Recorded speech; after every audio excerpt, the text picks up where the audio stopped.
Purihin ang Panginoon. Ako po si Carlos L. Hernandez Jr. Welcome po sa Ang Katotohanan.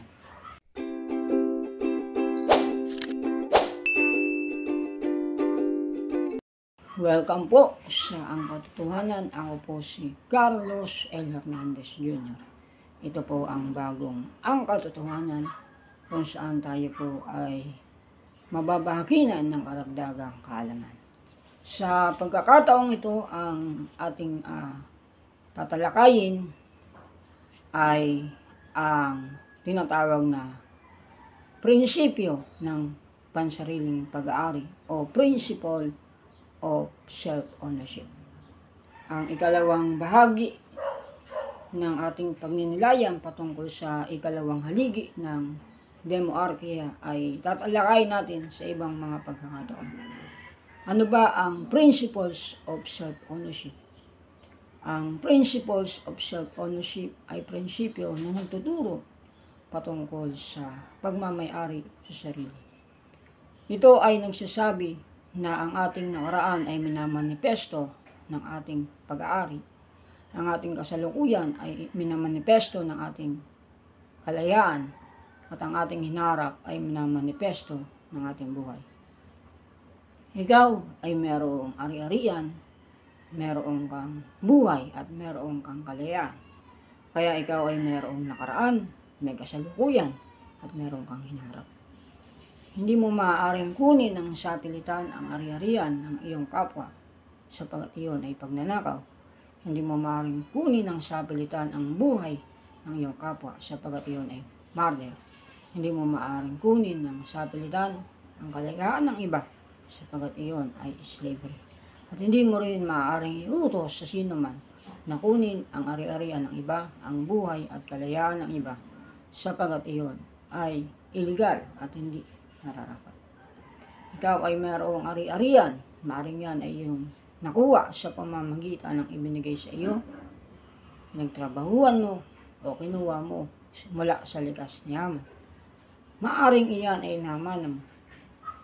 Maaring iyan ay pinaghirapan mo, ngunit hindi nararapat na iyan ay kinuha mo ng sapilitan mula kanino man, sapagat iyan ay pagnanakaw. Ang iyong buhay, ang iyong ari-arian, ang iyong kalayaan ay sa iyo at dapat na protektahan. Dito papasok ang kahalagahan ng pagkakaroon ng organisasyon gaya ng isang bansa at ang pagkakaroon ng mga batas na protekta sa ating kalayaan, ari-arian at buhay. Malibang ayon sa batas, ang pagbuwa ng ari-arian, buhay at kalayaan ay hindi nararapat. Kaya nga ang batas ay nararapat na ginawa ng tao sa pamamagitan ng tao upang sa gayon ito ay maging para sa tao at hindi lamang basta nagmumula sa tao. Ang demokratikong sistema ay makakatulong para sa layunin ito.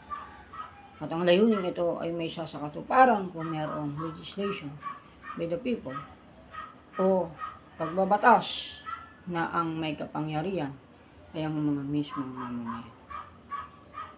Sa tulong ng bagay nito, makakamit natin ang isang bagay na walang murder, walang slavery at walang pagnanakaw.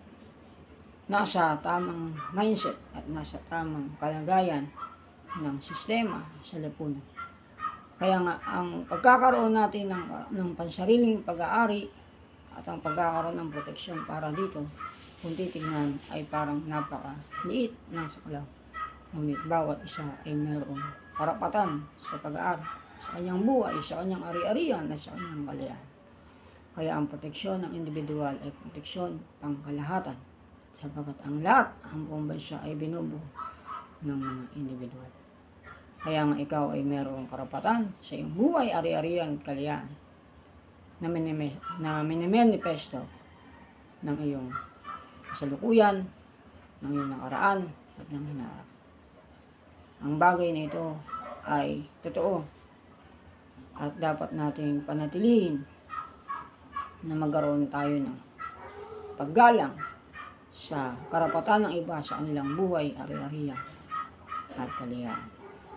Ito po ang prinsipyo ng pag-aaring pansarili o principles of self-ownership. Nawa ay meron po kayong natutuhan sa segment na ito ng Ang Katotohanan. Purihin ang Panginoon.